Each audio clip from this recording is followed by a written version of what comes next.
Pfizer is asking the FDA to approve its booster shot that's geared towards the Omicron variant of the coronavirus. Joining us, Dr. Jeff Potoff, UW Health's Chief Quality Officer. Doctor, great to see you.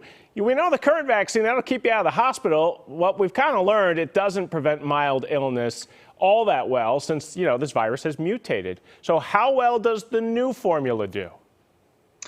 Well, what we know from these new formulas, particularly the Moderna one, we have the most data on is if you give someone this bivalent vaccine, which has both regular COVID vaccine and this new coverage against BA4 and 5, the neutralizing antibodies increase eightfold. That's a pretty big increase.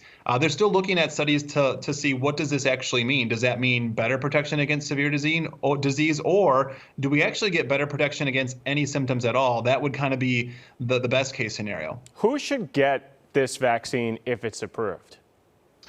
If it's approved, for the most part, anyone who's already been vaccinated and is due for a booster, or for those of us who are, say, under the age of 50 and haven't had a second booster, will all be eligible for it probably sometime this fall, assuming we have enough supply. If you've never been vaccinated and you're thinking, hey, maybe I should get this bivalent vaccine, it's important to know it's just a booster. So you'd still need to get the two-shot series, but then your first booster would then be this bivalent booster offering extra protection against these Omicron strains. That's good to know. This really sounds like it's turning into the flu shot. I mean, I don't want to get the flu, so I get the flu shot every year so I don't get sick. Seems like with COVID-19, the longer we go, it's getting less dangerous, the virus overall, but it packs a punch and can kill people.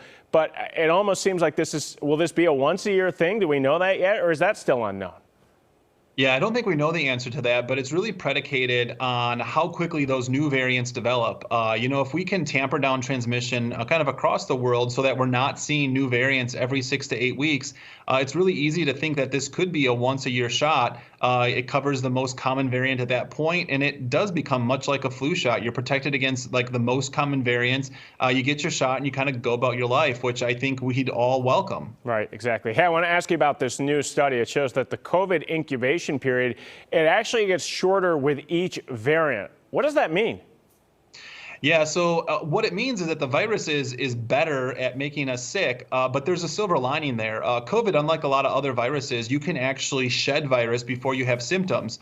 The more days that you can shed before you have symptoms, the more likely you are to infect people because you feel fine. By shortening that incubation period, it's less likely that you're going to be out there for as many days making people sick. For places like China that quarantine you if you're exposed to someone with COVID, that quarantine period could actually decrease because they don't have to wait the 5 to 6 days. Maybe they only have to be quarantined for 3 days. We don't do that in the U.S., but for other parts of the world, it might mean shorter quarantines when you're exposed. I was reading the study. It says it used to be 5 days, and now what's it down to? About 3? Just over 3.4 days. So from time of exposure to time of symptoms, you're only looking at about 3.5 days. We'll end with some good news on coronavirus. Dr. Jeff Potoff, appreciate your time. Thank you.